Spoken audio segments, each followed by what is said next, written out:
की फसल में लगभग सभी क्षेत्रों में फूल की प्रक्रिया शुरू हो गई है।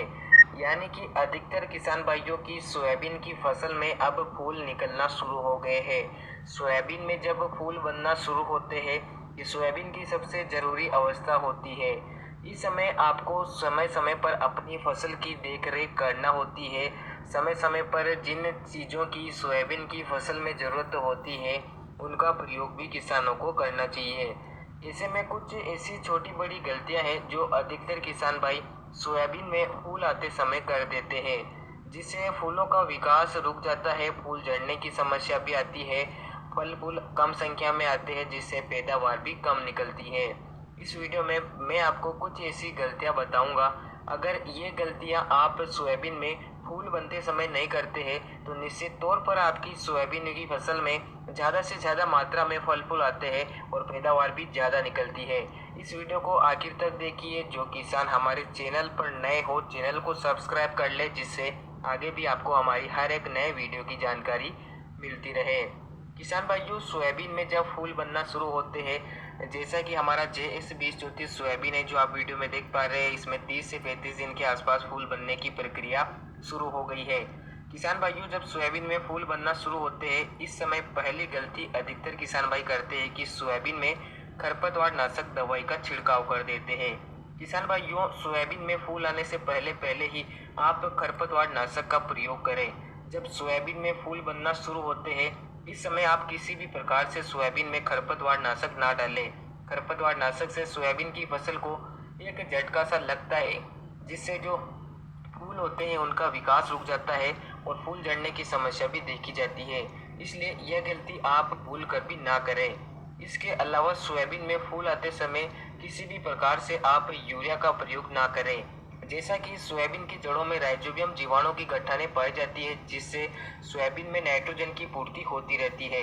लेकिन फिर भी कुछ किसान भाई सोयाबीन की फसल में यूरिया का प्रयोग करते हैं। अगर आप भी सोयाबीन की ग्रोथ बढ़ाने के लिए यूरिया दे रहे हैं, तो सोयाबीन में जब फूल बनने की प्रक्रिया शुरू होती है, उससे पहले पहले ही आप यूरिया का प्रयोग कर लें, जिससे ग्रोथ पौधे की अच्छे से हो पाए और फूलों का विकास बेहतर तरीके से हो सके। इसके अलावा सही खाद का प्रयोग ना करना और टॉनिकों का बिना जानकारी के प्रयोग कर लेना। किसान भाइयों, सोयाबीन की फसल में टॉनिक का प्रयोग करने का भी सही समय होता है। बहुत से किसान भाई सोयाबीन में फूल आने के बाद टॉनिक का प्रयोग करते हैं, कुछ किसान पहले भी कर देते हैं। किसान भाइयों, सोयाबीन की फसल में अगर आप फल फूलों को बढ़ाने के लिए टॉनिक का प्रयोग कर रहे हैं, तो सोयाबीन में फूल आने से 5 से 8 दिन पहले ही आपको टॉनिक का प्रयोग कर लेना चाहिए, ताकि जब फूल आए तो आपको काफ़ी अच्छा रिजल्ट मिल सके।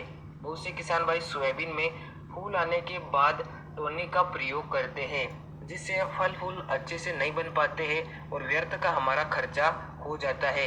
इसके अलावा सोयाबीन में फूल आने से पहले पहले आप NPK 19-19-19 का स्प्रे कर लीजिए।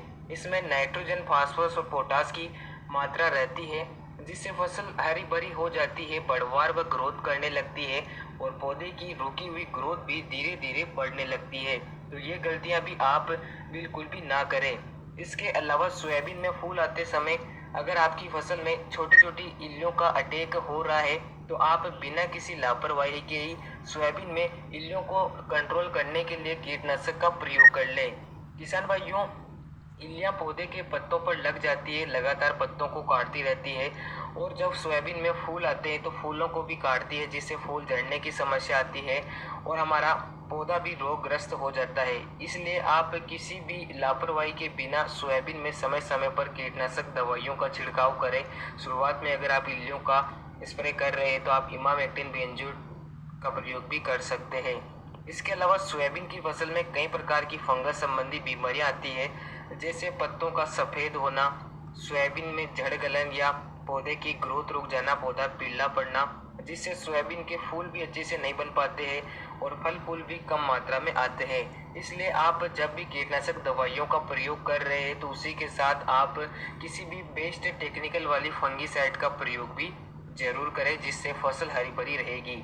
इसके अलावा सोयाबीन में जब फूल बनना शुरू होते हैं, इस समय सोयाबीन की खेत में नमी होना चाहिए। अगर आपके खेत में बारिश नहीं हो रही है तो आप स्प्रिंकलर से सोयाबीन के खेत में सिंचाई कर सकते हैं। सोयाबीन की फसल एक मानसूनी फसल है, लेकिन बरसात की अनिश्चितता के कारण अगर खेत से नमी सूखने लगती है तो आप सिंचाई कर दें, जिससे नमी बनी रहेगी और पौधा अच्छे से ग्रोथ कर सकेगा, फल फूल भी ज़्यादा आएंगे। किसान भाइयों, अगर आपके सोयाबीन में फूल बनना शुरू हो चुके हैं तो ये गलतियां आप किसी भी रूप में ना करें, जिससे सोयाबीन में ज़्यादा से ज़्यादा फूलों का विकास होगा और आपका उत्पादन ज़्यादा निकलेगा। तो किसान भाइयों, उम्मीद करता हूँ आपको ये वीडियो पसंद आया होगा। वीडियो को लाइक और चैनल को सब्सक्राइब करें। धन्यवाद।